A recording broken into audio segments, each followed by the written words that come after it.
আশা করছি আপনারা সবাই ভালো আছেন। আমাদের ভিডিওগুলো যদি আপনাদের ভালো লেগে থাকে তাহলে লাইক দিন এবং শেয়ার করুন এবং চ্যানেলটি সাবস্ক্রাইব করে আমাদের সাথে থাকুন। তো চলুন আর বেশি দেরি না করে ঘটনায় চলে যায়। ঘটনাটি পাঠিয়েছেন ঢাকা থেকে আলামিন হোসেন। আজ থেকে প্রায় ২০ বছর আগে কেশবপুর নামের শান্ত এক গ্রাম রাত নামলেই যেন নরকে পরিণত হতো। দিনের আলোতে সবকিছু স্বাভাবিক থাকলেও সূর্য ডোবার পরই গ্রাম জুড়ে নেমে আসত এক অজানা আতঙ্ক। প্রতিদিন রাতেই ওটি করে অপমৃত্যুর ঘটনা ঘটত। মানুষ ঘুমাতে যেত, কিন্তু ভোর হলে শোনা যেত আরেকজন নেই। কেউ আর নিশ্চিত ছিল না পরের রাতটা কার জন্য অপেক্ষা করছে। সন্ধ্যার পর গ্রামের রাস্তাগুলো ফাঁকা হয়ে যেত। দরজা জানালা শক্ত করে বন্ধ করে সবাই ঘরের ভেতর কাঁপতে কাঁপতে রাত কাটাত। প্রয়োজন ছাড়া কেউ এক পাও বাইরে বের হতো না, কারণ সবাই জানত বের হওয়া মানেই হয়তো আর ফিরে না আসা। কিন্তু সবচেয়ে ভয়ঙ্কর ছিল মৃতদেহগুলোর অবস্থা। কারো ঘাড় সম্পূর্ণ উল্টে গেছে, কারো বুক যেন ভেতর থেকে ছিঁড়ে ফেলা হয়েছে, কারো চোখ উপড়ে নেওয়া, আবার কারো চোখই নেই। মৃতদেহগুলো এমনভাবে বিকৃত থাকত যে কেউ দীর্ঘক্ষণ তাকিয়ে থাকতে পারত না। আরও অদ্ভুত বিষয়, প্রায় সব লাশই পাওয়া যেত গ্রামের এক নির্দিষ্ট জায়গায়, একটি বিশাল পুরনো শিমুল গাছের আশেপাশে। গ্রামের মানুষ ধীরে ধীরে বিশ্বাস করতে শুরু করলো ওই গাছটাতেই কিছু একটা আছে, কিছু অশুভ, কিছু ভয়ঙ্কর।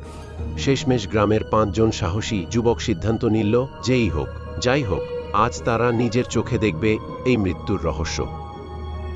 মুরব্বীদের অজান্তেই তারা পরিকল্পনা করল। এক পূর্ণিমার রাত, চারদিক নিস্তব্ধ, আকাশে ফ্যাকাশে চাঁদের আলো। ওরা ৫ জন উঠে বসল সেই শিমুল গাছের ম্যাগডালে। নিচে অন্ধকার, চারপাশে শীতল হাওয়া, আর বুকের ভেতর ধুকপুক শব্দ। ঘন্টার পর ঘন্টা কেটে গেল। রাত আরও গভীর হল। হঠাৎ দূর থেকে একটা অদ্ভুত শব্দ ভেসে আসতে লাগল, যেন কেউ ভারী কিছু মাটির ওপর টেনে আনছে। তারপর অন্ধকার ফুঁড়ে দেখা দিল এক বিশাল কালো আকৃতি। ওটা মানুষ না, আবার পুরোপুরি জন্তুও না। মুখটা হায়নার মতো, দাঁতগুলো লম্বা আর ধারালো, চোখ দুটো লাল আগুনের মতো জ্বলছে, আর পুরো শরীর ঘন কালো লোমে ঢাকা। উচ্চতা প্রায় ১০-১২ ফুট। তার হাতে ঝুলছে সদ্য মৃত এক মানুষের দেহ। জন্তুটি ধীরে ধীরে শিমুল গাছের নিচে এসে দাঁড়ালো, তারপর লাশটাকে মাটিতে ফেলে দিল। পরের মুহূর্তে যা ঘটল তা দেখার মতো শক্তি কারো ছিল না। ওটা লাশটার ঘাড়ে দাঁত বসিয়ে রক্ত চুষতে লাগল। চারপাশে শুধু হাড় ভাঙার শব্দ আর বিকৃত চোষার আওয়াজ। গাছের ওপর বসে থাকা ৫ জনের শরীর জমে গেল। কেউ নড়তে পারছিল না, কেউ কথা বলতে পারছিল না।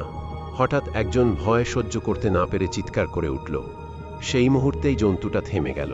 ধীরে ধীরে মাথা তুলে তাকালো গাছের দিকে। তার চোখের দৃষ্টি সরাসরি গিয়ে পড়ল তাদের ওপর। ১ সেকেন্ড, ২ সেকেন্ড, তারপর চোখের পলকে অদৃশ্য, যেন কখনো ছিলই না। পরদিন সকালে ৫ জন যুবক কাঁপতে কাঁপতে সব ঘটনা গ্রামে জানালো। কিন্তু কেউ পুরোপুরি বিশ্বাস করল না। কেউ ভয় পেল, কেউ হাসল, কিন্তু আসল ভয় তখনও বাকি ছিল। ঘটনার ঠিক ১ সপ্তাহের মধ্যে একে একে ৫ জনই মারা গেল। কেউ অদ্ভুত দুর্ঘটনায়, কেউ হঠাৎ অসুস্থ হয়ে, কেউ কালা জ্বরে। তাদের মৃত্যুও ছিল রহস্যময়। গ্রাম তখন পুরো আতঙ্কে জমে গেছে। শেষমেশ একজন পীর হুজুরকে ডাকা হলো। তিনি কয়েকদিন ধরে জায়গাটা দেখে বললেন, এটা কোনো সাধারণ কিছু না, এখানে বহুদিন ধরে এক অপদেবতা বাসা বেঁধেছে। তারপর তিনি গ্রামের ৪ কোণায় ৮টি তাবিজ পুঁতে দিলেন, আর সেই শিমুল গাছের গোড়ায় এক বিশেষ কবচ গেঁথে দিলেন। সেদিন রাতটা ছিল অস্বাভাবিক নীরব, কিন্তু এরপর অদ্ভুতভাবে সব থেমে গেল। আর কোনো মৃত্যু নেই, আর কোনো লাশ নেই। শিমুল গাছটা আজও আছে, দিনে একদম সাধারণ, কিন্তু গ্রামের মানুষ আজও বলে রাত গভীর হলে ওই গাছের নিচে দাঁড়ালে মনে হয় কেউ তাকিয়ে আছে, আর কখনো কখনো শোনা যায় কারো হাড় চিবানোর শব্দ। এমন আরও ভয়ঙ্কর বাস্তব গল্প মিস করতে না চাইলে এখনই চ্যানেলটি সাবস্ক্রাইব করুন। রাত নামলেই আমরা নিয়ে আসি নতুন নতুন রহস্য আর অজানা গল্প। আপনার জীবনে যদি কোনো অদ্ভুত বা ভয়ঙ্কর ঘটনা ঘটে থাকে তাহলে ভিডিও ডেসক্রিপশনে মেলে লিখে পাঠান। হতে পারে আপনার ঘটনাটি আমাদের পরবর্তী ভিডিও।